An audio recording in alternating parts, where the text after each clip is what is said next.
Dr. Mark Changizi here with your Science Moment. Should you use your turn signals in your car? I'm going to suggest that you shouldn't, or at least you shouldn't be doing it in all the ways that you're always advised to. Always use your turn signals.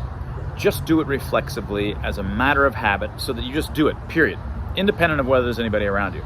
Now, I think that's bad advice for a number of reasons. And let's just sort of back up and remember why we signal and emotionally express generally.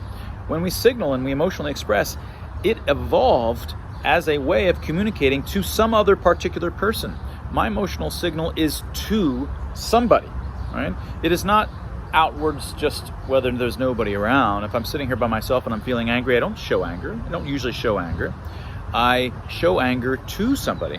There's a great video I was trying to pull up, but I couldn't find of a owner leaving the house, and their dog is so excited just to say hi to the owner. And as the owner goes, the owner keeps turning around to say, sort of just look at the dog. And every time the owner turns around to look at the dog wags like crazy. As soon as the owner looks away, the wagging stops. The dog is not signaling his happiness to God and to the trees. He or she is signaling to the owner. It is directed to a particular person. The reason that we want to signal in a car is not because if I turn it on, I'm going to be safe. Turning on your signal doesn't do anything. It doesn't keep you safe. Turning on the signal only works if you can actually get the people that need to see it. And so what I recommend is not just signaling because you have a habit of it.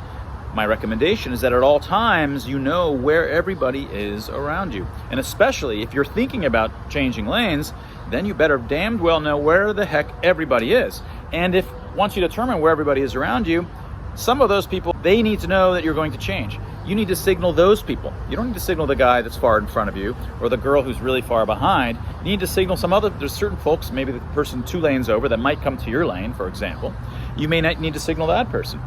And so you need to target who you're going to signal, and the way that you signal, in addition to using your turn signal, it may involve you catching their eye. It may involve in behavior that is waiting for not only that you signal to them, but a signal in all of our emotional expressions requires a confirmation receipt. You don't just signal to somebody, you signal and you get a response that they got the signal. So for example, one of the things we argue and express as human is that the reason that we have happy at all, the reason that I would signal, suppose you do something nice for me, or you're conciliatory in some kind of, we're arguing over how much zucchini bread I should get, and you're conciliatory, you offer me more than I expected, and I show happy, I smile in reaction. Well, I'm not smiling because I need the world to know my internal feelings that I'm, gloriously happy. I show that smile as a confirmation receipt that I got your conciliatory signal, that I'm getting more. I'm letting you know, oh, I got it. Right? I want to know who's around me. I want to know who I should signal to, and I don't want to just signal to that person. I want to get that they got the signal back, and often it's by virtue of them either looking at me, or I can tell that they've potentially, if they were slightly coming, they go back. There's certain subtle cues that we have, not just blinkers, lots of kinds of cues that suggest that they got the signal that I need them to get in order to do a safe behavior. Signaling in your car shouldn't be rote habit.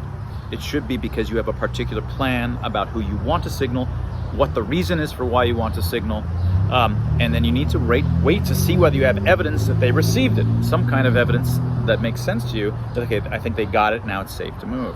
Those are the only reasons that we signal. So, not to mention that every time that you signal for no good reason at all is a motor distraction. There's no reason to have a motor distraction for no good reason. And this comes up much more so on a motorcycle.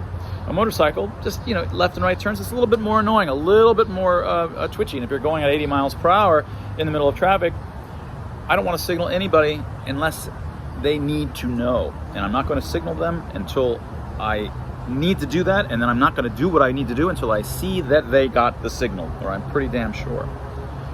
That's how we behave with our emotional expressions. That's how we evolved to have emotional expressions. We don't express to the wind. We don't express as a matter of habit all the time just so that we're expressing the right emotion when somebody is around. No, we express when we need to the person who we need to, and we ensure that they got the message by the kind of expression or kind of evidence they evince back. And that was your Science Moment.